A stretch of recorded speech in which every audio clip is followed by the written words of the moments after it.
As a pastor, I'm always trying to move people from being a believer to being a disciple. And we see Jesus doing the same thing in John chapter 8, verse 31. It says, "Then Jesus said to the Jews who believed on him, 'If you abide in my word, then you're my disciples indeed.'" So they believed on him. These were Jews who accepted Jesus. And he wasn't content with just that. He wanted to move them. And so he said the key to discipleship is abiding in my word. And then he tells the disciples to abide in his word and let his word abide in us. Abide in my love and let my love abide in us. There's this whole thing of of going deep into the word, going deep into what Jesus taught. And not just his theology. Excuse me. It wasn't just his theology, it's what he did. That was part of his word. It was part of his message. When he said, keep my commandments, he's not talking about the do's and don'ts. He's talking about his whole philosophy of life and ministry that wasn't just said, it was actually demonstrated. So he wants us to abide in what he said and what he did. And that's how we become like him. It's all in the abiding.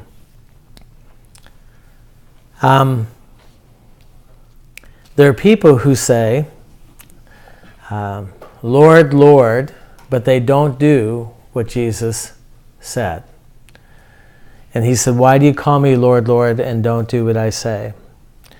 And so we want people to come into discipleship by truly subscribing to what Jesus said and trying to apply it to their lives.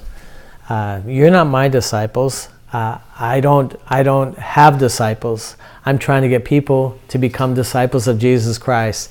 If you think about everything that's happened in these weeks that we've been together here, I'm not trying to get you to become a follower of Penn Clark. I want you to follow Jesus. I want you to subscribe to what he taught, what he did, so that you can become like him. The whole idea is that you'd be able to leave a program like this where you've been reminded and taught from every angle how to be a disciple of Jesus. So what would happen is this, discipleship is like a walking school. It's not sitting at a desk, it's a walking school. And so they followed Jesus wherever he went, from village to village, town to town, circumstance to circumstance. And whatever happened to them, they learned from it. So if something, as you walk with Jesus and something bad happens to you, you turn to him as the master. You're the student. And you turn to him and you say, Jesus, what do you want me to learn from this? How do you want me to grow from this? And he will speak to you and he'll answer your questions. And then something good happens. And then you turn to Jesus and say, Jesus, what can I learn from this? How can I apply this to my life? Is there a principle in this? Is there something that I can take with me? And so everything that happens to you, no matter whether it's good or bad, you stop and Jesus becomes the first person that you talk to about it. He's the master. You're the student. You just say, Jesus, what can I learn from this? One of the things I noticed in the Jesus Discipleship program is anytime the disciples asked him a question, he didn't even hesitate. He always answered their questions. He would say something really amazing to the crowd, and then the disciples would come around behind, they say, what did you mean by that? And he said, this is what I said, this is what I mean. And he would elaborate on it. He'd explain it. And I remember as a young disciple coming to a place where I would just ask him questions. I asked him questions about everything. And this sounds like an exaggeration, but it really isn't. I can't think of a single question that I asked Jesus that he didn't answer me. He always answered my questions. It's part of discipleship. It's part of the relationship between the student and the master. He wants to answer your questions. But what happens is so often we we put people in our life as the first person we go to, and we ask them all of our questions, or we look to them for all of our answers, or we look to a book or a particular teacher, and we're robbing ourselves. We'll get a little information perhaps, but we're robbing ourselves of the relationship between the master and the teacher.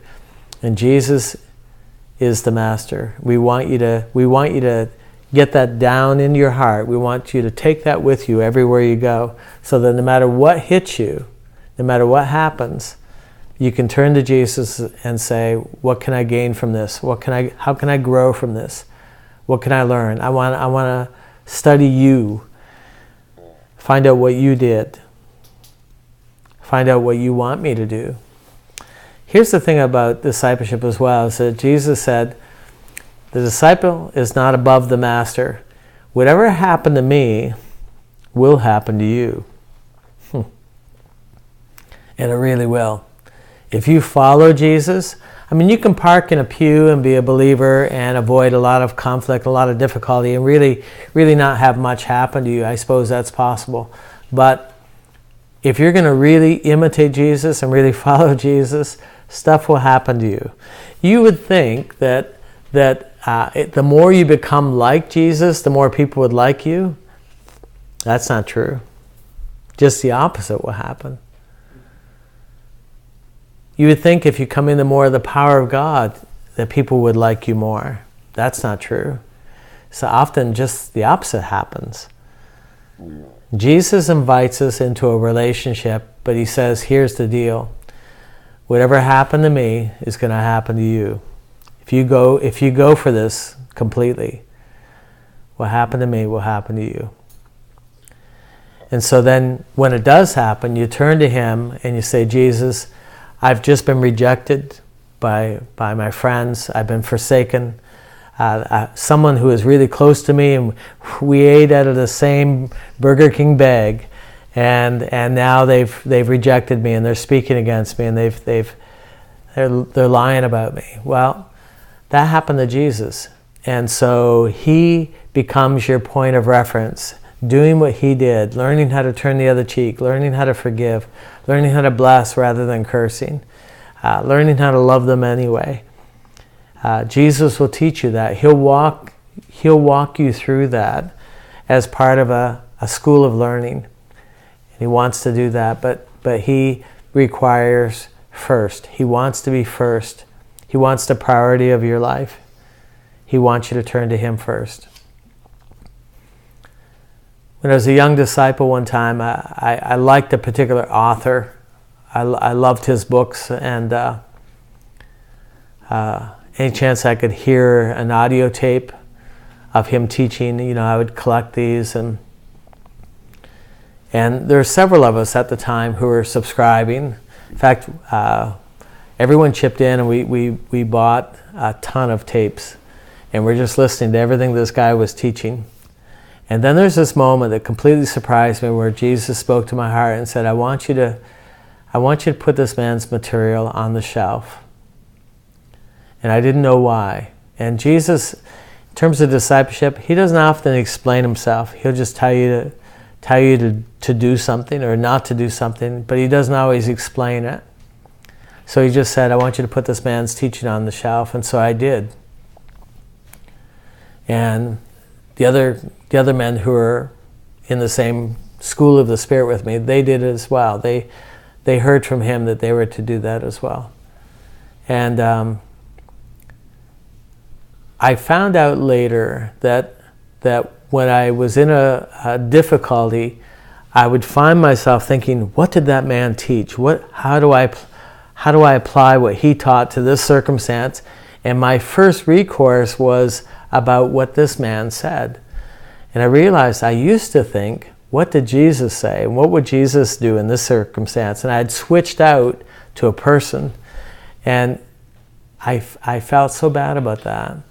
And I confessed it to the Lord, and I said, Lord, I see what you're saying. My first thought is, what would they do rather than what would you do?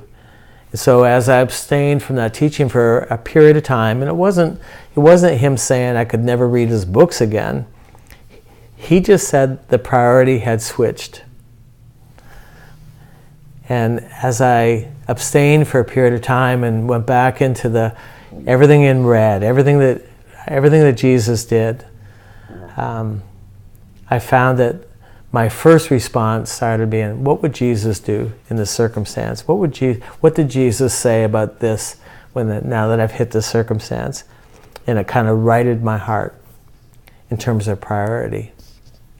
Amen?